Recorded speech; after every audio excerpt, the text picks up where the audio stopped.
Actor Daniel Balaji பிறந்தநாள் அன்னைக்கே இறந்து போயிருக்காரு அப்படிங்கிற ஒரு செய்தி வெளியாகி எல்லோருக்குமே மிகப்பெரிய ஒரு அதிர்ச்சியை ஏற்படுத்தியிருக்கு.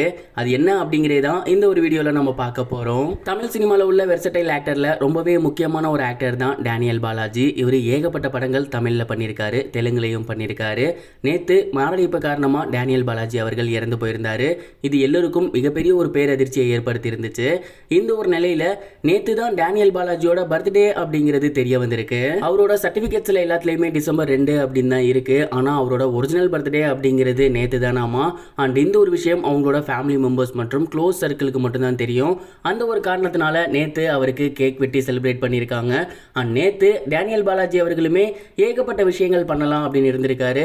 அதாவது கோயிலுக்கு போறது, ஏழை எளிய மக்களுக்கு அன்னதானம் வழங்குறது அப்படின்னு இந்த மாதிரியான ஒரு சில விஷயங்கள்லாம் செய்யலாம் அப்படிங்கிற ஐடியால இருந்திருக்காரு. அண்ட் அவங்களோட ஃபேமிலி அண்ட் ஃப்ரெண்ட்ஸ் அவருக்கு நேத்து காலையில கேக் வெட்டி செலிப்ரேட் பண்ணியிருக்காங்க. எல்லாம் நல்லபடியா முடிஞ்சு ஈவினிங் அன்னதானம் பண்ணலாம் அப்படிங்கிற ஐடியா எல்லாம் இருந்திருக்காரு. ஆனா நைட்டு 8 மணிக்கு மேல அவர் ரொம்பவே அசௌகரியமா ஃபீல் பண்ணியிருக்காரு. அண்ட் அதுக்கப்புறம் மாரடைப்பு ஏற்பட்டு அவர் இறந்து போயிருக்காரு. பிறந்த நாள் அன்னைக்கு அவர் இறந்து போவாரு அப்படின்னு யாருமே எதிர்பார்க்கல. இந்த ஒரு செய்தி ரிலீஸ் ஆகி எல்லாருக்குமே மிகப்பெரிய ஒரு வேதனையை ஏற்படுத்தி இருக்கு. மேலும் டேனியல் பாலாஜி அவர்கள் அன்னதானம் பண்ணலாம்னு நினைச்சாரு, ஆனா அது பண்ண முடியல. அன்னதானம் பண்ணலனாலும் கண்தானம் அவரு பண்ணியிருக்காரு. அவருக்கு கண்தானம் பண்ணணும் அப்படிங்கிறது ரொம்ப நாளாவே ஐடியாவா இருந்திருக்கு. மேலும் இந்த ஒரு விஷயம் தொடர்பாக டேனியல் பாலாஜி அவர்கள் தனியார் மருத்துவமனையில் பதிவும் பண்ணியிருக்காரு. என்னைக்கு அவர் இறந்து போறாரோ அவரோட கண்கள் தானமாக எடுத்துக்கப்படலாம் அப்படிங்கிற மாதிரி அவர் சொல்லியிருக்காரு. அண்ட் அதன்படி இன்னைக்கு அவர் இறந்து போனதுனால காலையிலேயே மருத்துவமனையிலிருந்து குழுக்கள் வந்து அவரோட உடம்புல இருக்க கண்ணை தானமாக எடுத்துட்டாங்க.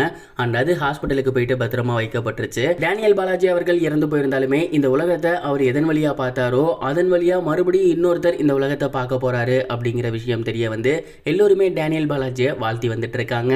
இதுவரைக்கும் கனெக்டிங் டிவிக்கு சப்ஸ்கிரைப் பண்ணனா மறக்காம சப்ஸ்கிரைப் பண்ணிக்கங்க. உடனடி அப்டேட்ஸ் பெறுவதற்கு நோட்டிஃபிகேஷன் பெல்லையும் கிளிக் பண்ணிக்கங்க.